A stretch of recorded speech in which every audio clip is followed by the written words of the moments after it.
If you want to be a topper then never listen the advice of the topper. Yes, this is Muskan Parvez.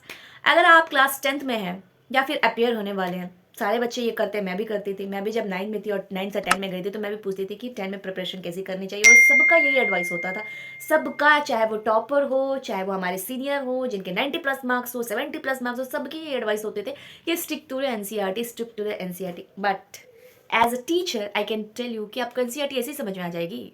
आप NCERT maths की book उठा लीजिए, आप NCERT science की book उठा लीजिए, कुछ समझ में नहीं आने वाला है। अगर आप तुरंत 10th में आए हैं, आपको कुछ नहीं समझ में आने। हाँ, अभी जो 10th बोर्ड एग्जाम देने वाले हैं उनको एनसीईआरटी की बुक समझ में आएगी। क्यों? क्योंकि उन्होंने अपने टीचर से उस चीज़ को पढ़ा है, उन्होंने साइड बुक से पढ़ा है, उन्होंने यूट्यूब से पढ़ा है, कहीं ना कहीं से उन्होंने पढ़ा है, लेकिन उन्होंने पढ़ा है। अगर वो भी डायरेक्ट एनसीईआरटी की बुक लेके बैठते तो उनको भी समझ में नहीं आता, वो डिमोटिवेट हो जाते, फिर उनकी सारी प्रिपरेशन धरी की धरी रह जाती।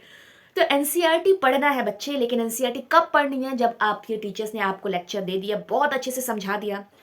भले आपके टीचर एनसीईआरटी की बुक से ही पढ़ाते हो, लेकिन वो एनसीईआरटी की बुक में इन डेप्थ तक जाते हैं और हर एक टॉपिक को बहुत बेहतरी से एक्सप्लेन करते हैं, जिसकी वजह से आपको लगता है कि you should stick to the NCERT. But you should stick to the NCERT at the last moment, जब आपको पीवाईक्यूएस करना है, उस समय पे आप एनसीईआरटी की बुक पढ़ेंगे तो आपको समझ में आएगा। एनसीईआरटी इतनी हलवा नहीं है। कार्बन एंड कंपाउंड चैप्टर को एनसीईआरटी ने 17 पेज में निपटा दिया, जबकि एनसीईआरटी को पढ़ाने में इंसान को अगर बेहतर से पढ़ाया जाए तो 1 से 1.5 महीना आराम से निकल सकता है।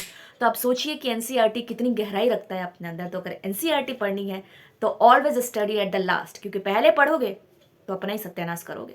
फॉलो कर लो पेज को, चलो।